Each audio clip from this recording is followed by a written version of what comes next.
Madam Toastmaster, fellow Toastmasters and guests, have you ever had an unexpected friendship, one that you can't resist, and you don't care if people don't understand and laugh at you? I have a very special friend. Our relationship is fraught with contrasts. He's 48, I'm the slightly older woman. He's from California, I'm from New York. He is a celebrity. He's been in 2 television series, and I'm just a common person. He is a huge guy. He could squash me in a second. Sometimes he needs an extra spray of cologne. I try to follow the rules, and he makes his own.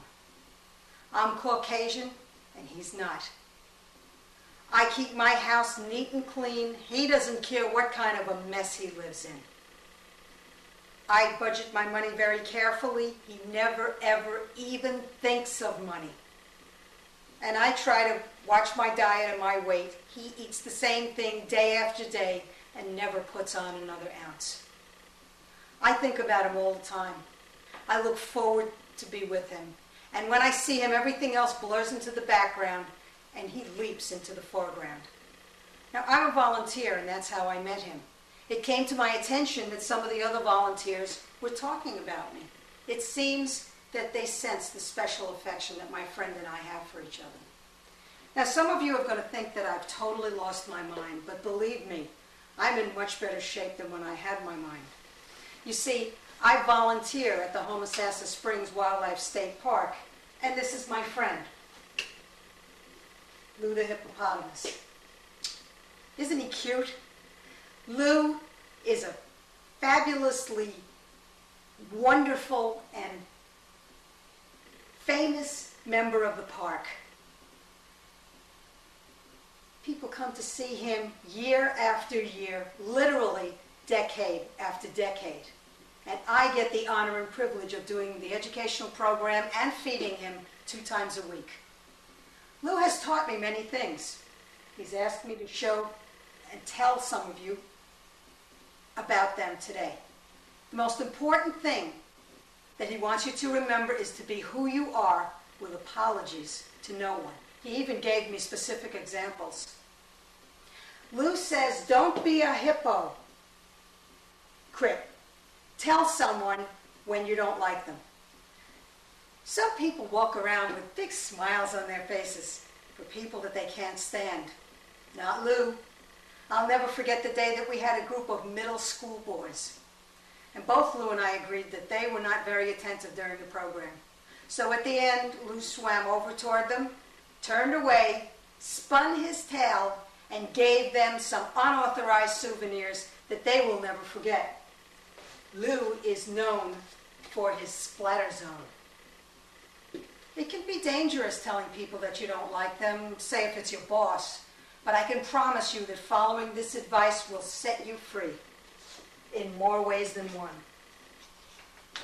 Lou says, love your body unconditionally. How many people walk around hating the bodies in which they live? I'm too fat, I'm too skinny, I'm too short, I'm too tall, I don't like the shape of my whatevers. My eyes don't match, my nose is too big, my hair's too straight, my hair's too curly. You've heard it all. Now Lou enjoys and appreciates his body 24 hours a day. Whether it's swimming and feeling the water on his skin, or putting his scent on his lagoon, or lying on his concrete beach and taking a sunbath. He appreciates the body that he lives in all of the time. He is who he is, and he apologizes to no one. Lou says, enjoy your food. How many of us don't even taste what we eat, let alone enjoy it, because we're either thinking of something else while we're eating, or we know it's not good for us, and we feel guilty.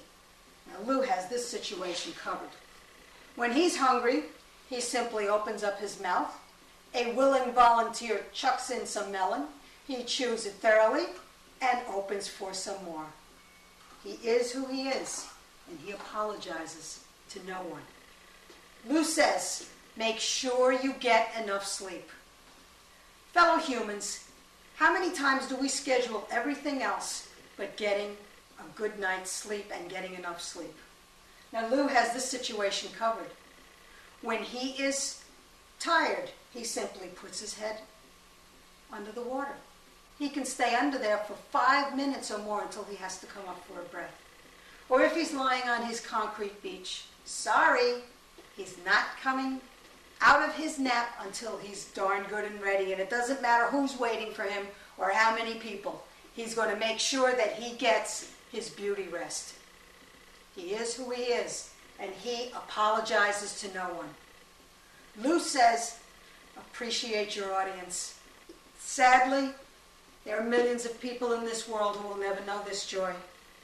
They are called non-Toastmasters. Now, Lou is a born performer. He's a television star. The more people, the better. Whether it's splashing around, doing some of his antics, or giving his characteristic greeting. Thank you, Lou. Once a star, always a star. He is who he is, and he apologizes to no one. What an incredible privilege it is to have a friend like this, a wild animal. I hope I've done his ideas justice. You never want a 6,000-pound friend to get angry with you. He is who he is. He apologizes to no one, and that's just fine with me. Will you help me? May I go back to Lou and tell him that his ideas will live far beyond the park where he resides? Will you please repeat his mantra after I say it? I am who I am, and I apologize to no one. I am who I am, and I apologize to no one. Madam Contest Master. Here's the information on getting I'm Lou the Hippopotamus. And now for the last word, here's Lou.